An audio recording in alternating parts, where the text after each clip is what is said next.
हा संपूर्ण परिसर जवळजवळ 170 एकराचा आहे आणि त्यावरती हे प्रदर्शन भरलेलं आहे.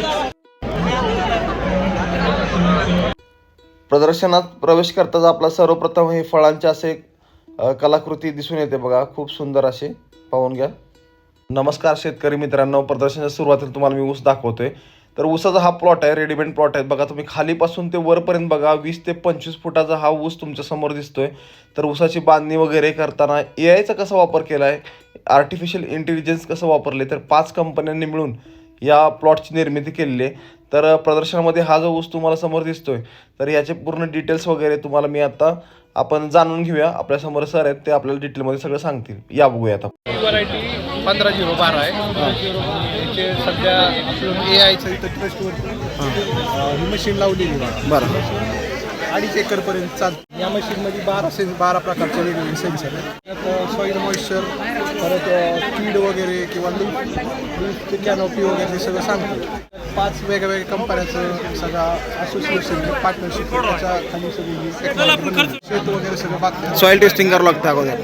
सॉईल तिथं तुमचं टेक्निशियन येऊ लागले, तुम्हाला वर्षातून 3 वेळा टेक्निशियन येतात तुमच्याकडे. ओके. 3 वेळा तुम्हाला सर्व्हिस करणार. सध्या VSI तुम्हाला 18,000 रुपयाची सबसिडी देते आणि एका युनिट तुम्हाला 25 युनिट मागे एक वेदर स्टेशन भेटते. वेदर स्टेशन भेटणार तुम्हाला. तर तुम्हाला 25 जणांचा ग्रुप करावा लागणार. तुम्हाला त्याच्या मागे एक वेदर स्टेशन येणार आणि सगळं प्रिसिजन फार्मिंगमध्ये हे सगळं तंत्रज्ञान आहे सगळं. हे जे डिव्हाइस लावले, हे डिव्हाइस कोणतं आहे सर? हे लावलेलं वरती आणि याचं कनेक्शन तर मी खाली एक डिव्हाइस लावलेलं आहे, बरोबर? हे सॉईलचं आहे. हे खालचं आहे ना, हे सॉईल मॉइश्चर वगैरे सगळं बघायला आहे. आणि ते वेदर स्टेशनला ते सगळं वेदर स्टेशनला कनेक्टेड आहे. सोलार आहे, सोलार पॉवर्ड आहे. सोलारवर चालते पूर्ण. हे जे मेन वेदर स्टेशन आहे त्याला कनेक्टेड आहे. जी माहिती ती तुम्हाला शेतकऱ्यांना फोनवर लागते. जे तुम्हाला ॲपवरती दिसून येते किंवा तुम्हाला स्पेसिफिक मेसेजवर. तर ते तुम्हाला ॲपवर येते सगळी माहिती की जेवढं पाणी सध्या तुमच्या ह्याच्यात कमी आहे. चालेल. तुम्हाला तसा मेसेज येतो की पाणी एवढं टाका, पाण्याची गरज आहे बाबा, कुठलं खात द्यायचं वगैरे. एवढं प्रमाणात एवढं टाकायचं असं तुम्हाला सांगतो. बरं, तुम्हाला कसं ते ड्रीप मार्फत तुम्हाला टाकते. चालतं. थँक्यू, नमस्ते, धन्यवाद. मित्रांनो, याच्यानंतर आपण बघणार आहे स्प्रे मॅक्स कंपनीचा ब्लोअर आहे बघा. हा ब्लोअर कम ट्रॅक्टर आहे, तुम्ही बघू शकता. कंट्रोलर आहे का? नाही, इलेक्ट्रिक आहे. STP इंजिन आहे. पेट्रोल बरं. ते एका तासात 700 मिली पेट्रोल घेते.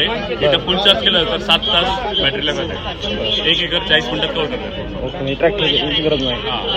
Remote operator. हे काय कंट्रोलर लांबून ऑपरेट करू शकतो. हे काय त्याची तर माहिती सांगा. हे जॉयस्टिक आहे, पुढे मागे येण्यासाठी हे जॉयस्टिक आहे. पुढे लोअरच्या स्पीडसाठी हे इंजिन चालू पण, STP चालू पण सगळे दोन रिमोट ऑपरेटर. ट्रॅक्टरची गरज नाही आणि डिझेलची पण गरज नाही. म्हणजे ट्रॅक्टरशिवाय आपण रात्रभर चार्ज केला, दिवसभर आहे कर फवारणी करू शकतो. कॉस्ट इथे 4,50,000. 12 नोजल आहेत. 12 मीटर इकडे, 12 मीटर इकडे, 6 मीटर वर एवढा हे काढू शकतो. जाग्यावर टर्न होणारं भारतातले पहिलं मशीन आहे. जागेवर टर्न होत म्हणजे त्यांची फळबागेची एक 50-100 लाईन आहेत. प्रत्येक लाईनला तुम्ही 3-4-5 झाडं वाढवू शकता. 8 फूट किंवा 7 फुटात ते पुन्हा पुढचं टर्न काढू शकतो.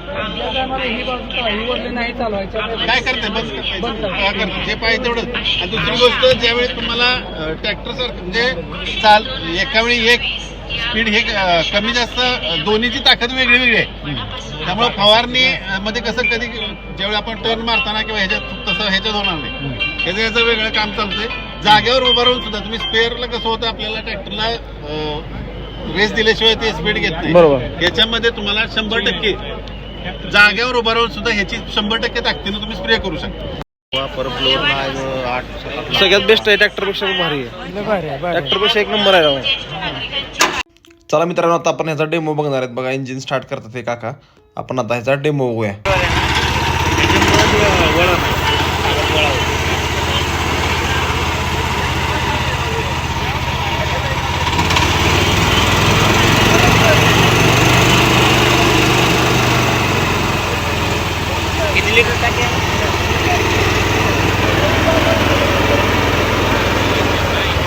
आपल्या या भीमथडी जत्रेमध्ये बघा, आपण ही कला बघतोय समोर. शिवकालीन खूप जुनी अशी गुप्तचर विभागातली कला आहे. बहिर्जी नाईक जे हे कला वापरत होते बघा. गोंधळी बुवा सादर करतायत.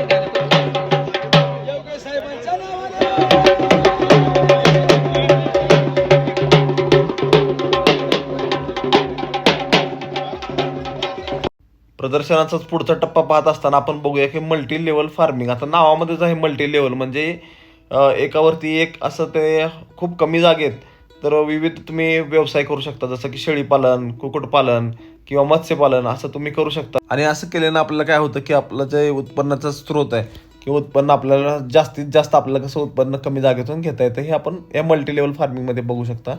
शेळीपालन, कुक्कुटपालन, मत्स्यपालन हे एकावरती एक केल्यानंतर तुम्हाला खूप कमी जागा लागते बघा. आणि ते एकमेकांचं जे वेस्ट आहे बघा, म्हणजे शेळ्यांचे जे वेस्ट आहे, लेंडी वगैरे तुम्ही बघू शकता, तर ते खाली कोंबड्या खातात. आणि कोंबड्यांचे जे वेस्ट आहे जर तुम्ही खाली बघितलं तर ते त्यांनी गोळा केलेला आहे आणि तिथं कोंबड खाद्य तयार केलेलं आहे. तर तिथं तुम्ही मत्स्यपालन पण करू शकता. आणि असं मल्टी लेवल फार्मिंगसाठी प्रदर्शनाच्या पुढच्या टप्प्यात आपण हायड्रोफोनिक ही टेक्नॉलॉजी बघणार आहे की कमी जागेत मातीशिवाय आणि फक्त पाण्यावरती ते तुम्हाला फळं, फुलं आणि पालेभाज्या कशा उगवायच्या हे आपण पाहून घेऊया ह्यामध्ये.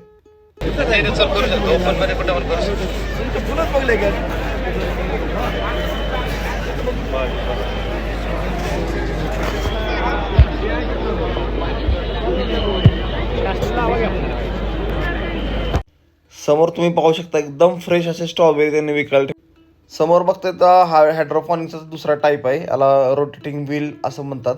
तर या शहरामध्ये खास करून काही लोकांना शेती करण्याची आवड असते, पण जागेचा अभाव, माती वगैरे कुठं करणार, तर तुम्ही आपल्या घराच्या छतावरती असे रोटेटिंग व्हील लावू शकता आणि शेती करू शकता तुम्ही तुमच्या इच्छेनुसार. आपल्या शहरात असू द्या ना कुठे असू द्या, तर तुम्ही कमी जागेत आणि कमी पाणी विदाऊट सॉईल म्हणजे मातीशिवाय तुम्ही शेती करू शकता बघा.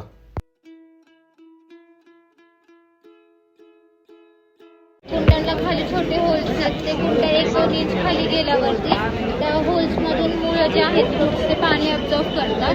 जेवढं लागतं तेवढं घेतात, राहिलेलं पाणी फक्त असं ड्रॉपवेज खाली येतं, म्हणजे 80 ते 90% पाणी ते वाचतं. हे वातावरती चालू तुम्ही सोलारवर वगैरे करू शकता. कुक्कुटपालनासारखं बदक पालन पण आहे बघा, बदक पालन शेती पण आहे. तरी त्यांनी या डेमोसाठी हा प्लॉट आपल्यासाठी दाखवलेला आहे. तर छोटासा तलाव बांधून घेतलेला आहे आणि रनर डक सोडले त्याच्यामध्ये आणि अजून काही प्रकारचे डक तुम्ही पाळू शकता आपल्या फार्म हाऊसची सुंदरता वाढवण्यासाठी किंवा अंड्यासाठी किंवा मांसासाठी पण याची डिमांड असते मार्केटमध्ये. तर तुम्ही बघा समोर तुम्हाला दिसतं की बदक पालन.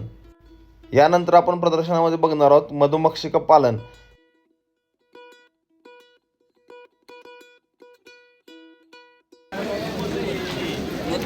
माशी चावल बरं का नाही चावत, पाळल्या त्या.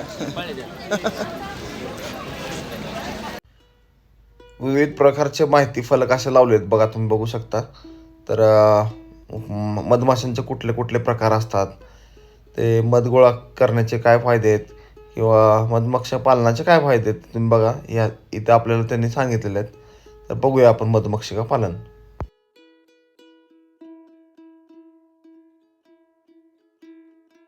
याच स्टॉलवर बघा मागे तुम्हाला दिसते लहान मुली बघा हनी बनी या सॉंग वरती डान्स करताना तुम्हाला दिसत आहे. ही माशी आता एक लॉट झाला, 2 महिन्यात लॉट होतो ना. हा हे सगळं काढून हे जरा माहिती सांग बाय, हे कसली ही पेटी कशी माहिती सांग बरं याची. ही पेटी 5 रुपये मिळते.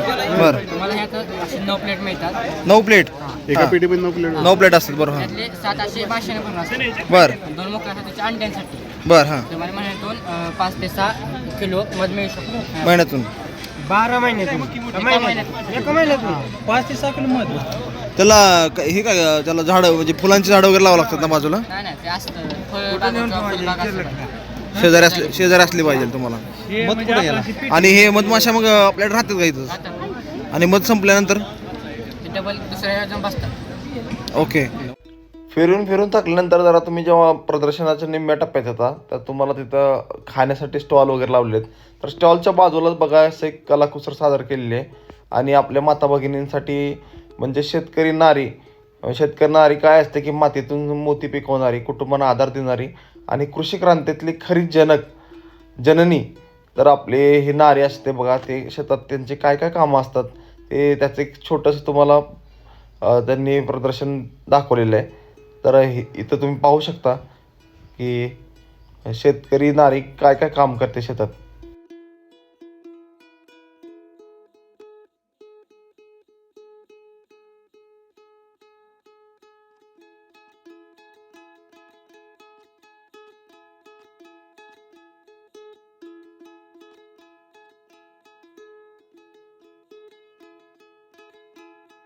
आणि तुम्ही ते पाहू शकता जे बाबा हॉटेल्स आहेत, खाण्यासाठी जे स्टॉल लागले ते सगळे आपल्या माता भगिनी यांचे जे महिला बचत गट असतात त्या बचत गटांना दिले आहेत.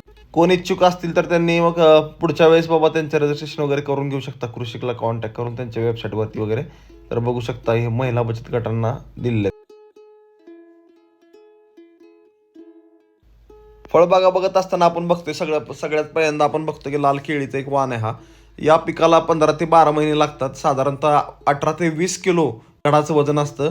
5 ते 8 फण्यांचे एका घडाला लागतात. तर तुम्ही बघू शकता की बाबा हे एक आकर्षण होतं या प्रदर्शनामध्ये. केळीच्या पाठोपाठ बघा तुम्ही पेरूचा प्लॉट दिसतोय. नंतर तुम्हाला अंजीर दिसतंय. अंजीर नंतर डाळिंबाचा एक प्लॉट दिसतोय.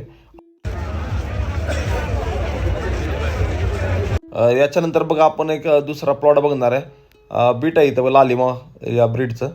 तर याची साईज बघा तुम्ही. कमीत कमी जरी म्हटलं तर 1.5 ते 2 किलो किंवा 2.5 किलो मॅक्सिमम एवढ्या वजनाचं बीट आहे. तुम्ही बघा. पुढे बघत असताना आपण बघा हे हायब्रिड टोमॅटो दिसते तुम्हाला. तर हायब्रिड बरोबर आहे देशी टोमॅटो पण आहे इथं प्लॉट आहेत. त्याच्यानंतर तुम्ही बघू शकता फ्लॉवर, कोबी याचा पण एक रेडीमेड प्लॉट येते दाखवलं यांनी करून. या प्रदर्शनात गर्दी यामुळेच आहे. बघा हे बघा वांग्याचं वाण बघा. तुम्हाला पुस्तकात माहिती असणे आणि समोर हा प्लॉट दिसणे फरक असल्यामुळे ह्या प्रदर्शनाला गर्दी आहे. बघा प्रदर्शनच्या यांत्रिकी विभागामध्ये आपण गेल्यानंतर विविध प्रकारच्या मशिनरी बघा, हे टोका मशीन, कटिंग मशीन अशा वेगवेगळ्या मशिनरी तुम्हाला पाहायला मिळत होत्या. त्याचबरोबर हे ब्लोअरचा एक स्टॉल होता बघा. इथे काका आहेत हे सगळ्यांचे मनोरंजन करत होते, गाणे म्हणून दाखवत होते लोकांना, भक्तिगीते वगैरे म्हणत होते. तर हे एक मार्केटिंगमध्ये खूप छान त्यांची कला आहे यांच्या अंगात बघू शकता. स्प्रे ब्लोअरमध्ये त्याचे छोटे ब्लोअर, मोठे ब्लोअर असे वेगवेगळे प्रकारचे ब्लोअर वगैरे होते. तर तुम्ही तिथं पाहू शकता की. आणि याच प्रदर्शनामध्ये मुख्य आकर्षण जसं होतं की बाबा गवत जाळायचं लेझर मशीन रोबोट तो पण होता. नंतर हे बघा ट्रॅक्टरमध्ये पण वेगवेगळ्या प्रकारचे ट्रॅक्टर आले आहेत. तर त्या ट्रॅक्टरचं प्रदर्शन इथं डेमो दिलेलं आहे तुम्ही पाहू शकता. हा छोटा ट्रॅक्टर आहे. त्याच्यानंतर तुम्ही हे बघू शकता की ब्लोअर मशीन त्याच्याबरोबर आहे. नंतर हे HMT सगळ्यात जुना आणि भारतात सगळ्यात महागडा असा ट्रॅक्टर होता. हिंदुस्थानने त्याला टेकओव्हर केलेलं बघा. तर हा खूप जुना आणि आकर्षक देखना खूप महागडा असा ट्रॅक्टर आहे. प्रदर्शनाचा अतिशय महत्त्वाचा आणि अतिशय आकर्षण असणारा हा टप्पा आहे आपण बघतोय. तर याच्यामध्ये तुम्ही बघताय की पशु विभाग आहे हा. तर याच्यामध्ये आपण सर्वप्रथम बघणार आहेत आपल्या महाराष्ट्राला वेड लावणारी काजळी खिल्लार. सगळ्यांना आवड असणारा, प्रत्येक शेतकऱ्याला आवड असणारी ही खिल्लार ही प्रजाती तुम्ही बघू शकता. तर ह्याच्यामध्ये तुम्ही बघा 4 जोड्या इथं आल्या होत्या. तर इथं समोर दिसते तुम्हाला काजळी खिल्लार. नंतर ही पोंगूर गाय जी आंध्र प्रदेशामध्ये तुम्ही आजकाल रीलवरती, इंस्टाग्रामवरती, फेसबुकवर तुम्हाला दिसते की छोटी गाय एकदम क्यूट दिसणार तिची पिल्ले. तर ही पोंगूर गाय होती. नंतर इथं बघता तुम्ही हे जर्शी आहेत आपले. त्याच्यानंतर हे कपिल आहेत. नंतर तुम्हाला बाजूला दिसतात ते म्हैस आहे बघा हे पंढरपुरी. नंतर तुम्हाला हे जर्सीमध्ये एक क्रॉस ब्रीड पण दिसतंय. हे समोर जर्सीचं क्रॉस ब्रीड आहे. नंतर हे तुम्ही बघा पोंगूरचं एक छोटी गाय परत अजून एक दाखवलेली आहे. ही पोंगूर गाय इथं बाजूला तुम्हाला दिसते.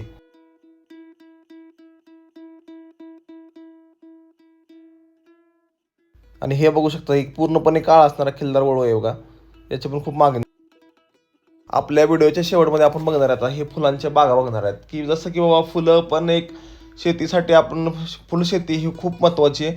आणि जर लक्ष देऊन जर तुम्ही काम केलं तर बाकी तुम्ही फळबागा किंवा तुम्ही दुसरे कुठलेही उत्पादन असतील तर त्याच्यापेक्षा खूप जास्त तुम्हाला फुलांच्या शेतीमधून पैसे मिळतात.